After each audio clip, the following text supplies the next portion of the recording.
Hello my friends, welcome to another video, and in today's episode I'll be discussing Apocalypse Horizon 2 and some of the things that I would like to see changed, fixed or removed. And I'm not trying to say this game's bad or I would never play it, but the point is that there is of course going to be some bugs and mistakes, but that's not the point of this video. The point of this video is already implemented features that I would want to see changed. Simple as that. Let's get straight into this video.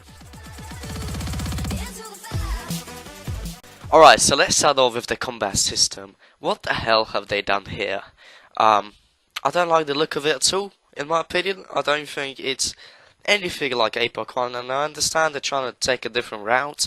They're trying to do things differently than Apex 1, but I think they haven't really thought about more competitive players, haven't thought about squads, professional squads. I know I have one, and it's literally, it's completely different. It's the animations make it completely different.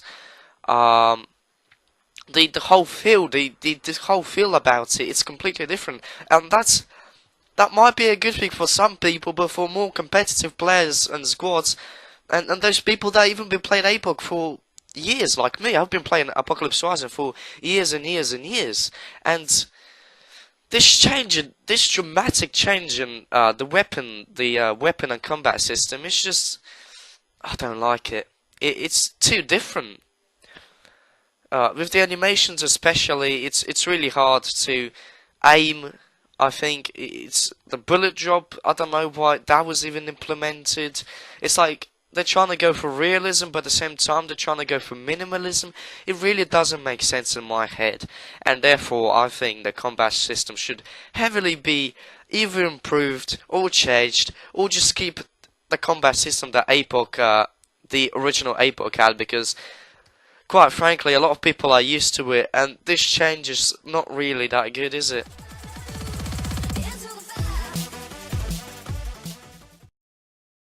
So, as I'm playing this game, I've realized one thing, that a lot of elements in Apocalypse Horizon 2 are borrowed from other games. For example, the inventory system heavily looks like Unturned, the game on Steam. The whole feeling to it, like how you can look in shelves and crates, and the combat system heavily reminds me of PlayerUnknown's Battlegrounds. And this is what I think is a really bad thing about Apocalypse Horizon 2. It didn't go in the direction of being a unique game like Apocalypse Horizon 1 was. It was a unique game. There was no games on the market like it. It was unique. You knew you were playing Apocalypse Horizon. But this one, it just seems like a copy, a rip-off of other games like PlayerUnknown's Battlegrounds again. So they didn't go in the direction of originality, just added features that were in other games and hoped it would make the game good. But I think the Apocalypse Horizon had lost its charisma that it previously had. It's not longer an original game which looks and feels original like no other games before. It just feels like another generic game. So I don't think that's. I'm not saying PlayerUnknown Battlegrounds or Unturned is a bad game, but I'm just saying you shouldn't borrow from this kind of games. I know it's hard to create your own thing now, but you should carefully think about your decisions. So originality, it's not good, is it? Not good at all. So when this game came out, it cost 1,000 Robux, and I understand what they were planning to do. They were planning to get people to, like, more important. I don't know. I actually don't know why they've done such a high price for it. It seems absurd. Like, most people can't afford 1,000 Robux. Literally, people have to buy. Like, I would know people who would literally go to their parents' bank account and purchase Robux, which I think 1,000 Robux costs something along the lines of like $9, which for kids is quite a lot of money. And I understand they want to alpha test it, they want to find bugs, and they want to release it to the public. Yeah, but 1,000 Robux I think is just too much. I mean, if you cut it down to 500 Robux, 400 Robux, it would be perfectly fine. But 1,000 Robux, damn, that's a lot of money, especially for like a really, really buggy game. And of course you can say, oh, if you don't like it, don't buy it, but everyone really wants to buy it. Especially after delay, everyone is keen to play this game.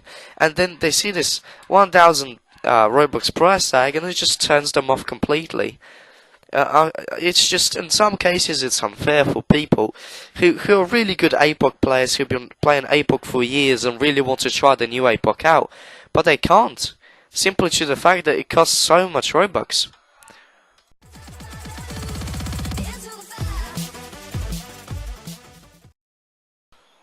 I know I have trash talked APOC 2 for about 5 minutes now, and I understand that quite a lot of you would be pissed at my opinion especially, but I'm sure it's not all so bad. I'm almost positive, almost certain that things will change, and as stated in all the shouts that Gusmanak has done, loads of things will change. The combat system will change. Eventually, Apocalypse Rising 2 will be free, so I'm pretty sure that they'll listen to advice that people have and improve the game significantly to make it better. And yeah, I'm pretty sure that the update will happen and the game will shape into its own thing. So all this criticism that I'm saying now may probably not be relevant in the next couple of weeks or months. But that's I'm just pointing out the mistakes, that things that I don't like in the current alpha version in APOC, and the things that I would like to see change. It's not saying that, oh, APOC 2 is a terrible game, they should remove it completely. I'm saying that they should improve some things and make it better for everyone involved. But anyway, guys, thank you all for watching. I appreciate the view you gave me and the dislike. Thank you again, and see you in the next video. Goodbye.